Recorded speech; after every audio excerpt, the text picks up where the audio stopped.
C'est ce chêne le long de la voie verte d'Obja qui s'est déraciné et est tombé sur un Nantais de 64 ans qui marchait alors sur ce chemin avec son épouse. L'homme n'a pu être réanimé par les secours. Ces camping-caristes de Cognac, eux aussi engagés dans l'épreuve de cyclotourisme, étaient dans le même parc de loisirs au moment où l'accident s'est produit. Il y a eu pendant un bon quart d'heure, oui, il y a eu des vents assez violents quand même.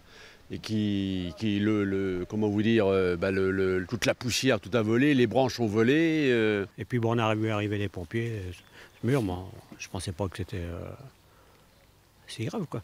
C'était quand même impressionnant là avec les arbres tout autour, mais on s'imagine pas que tout de suite il va y avoir un accident comme ça. C'est dans leur camping-car que ces cyclotouristes ont passé la nuit hier, mais d'autres, notamment ceux sous toile de tente, ont préféré aller se réfugier dans le gymnase de la commune, comme cette septuagénaire de Bordeaux qui a eu très peur au moment où des branches d'arbres se sont également cassées dans le centre-ville. Aussitôt que la branche est tombée, donc ils ont regardé s'il n'y avait pas quelqu'un dessous. Et puis on a protégé les chaises et les couchées toutes par terre. Et puis ma copine qui est aidée, j'ai été la chercher, elle a été touchée à l'arcade sourcilière. Et puis après on s'est réfugié sous les barnums où on a pu, quoi. Mais c'est vrai qu'on était quand même assez impressionnés et c'était pas marrant du tout. Des participants endeuillés et des organisateurs sous le choc hier soir. On savait qu'il y avait un risque d'orage, on le savait. Donc on a tout prévu au parc, on avait tout prévu.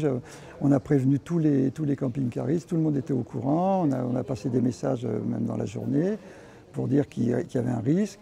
On avait commencé à préparer, on a tout enlevé, les chaises, enfin tout ce qu'il peut y avoir, tout ce qui peut... Mais ça, c'était imprévisible. Après une nuit de sommeil, les organisateurs ont décidé ce matin d'annuler les épreuves du jour. Elles reprendront demain matin.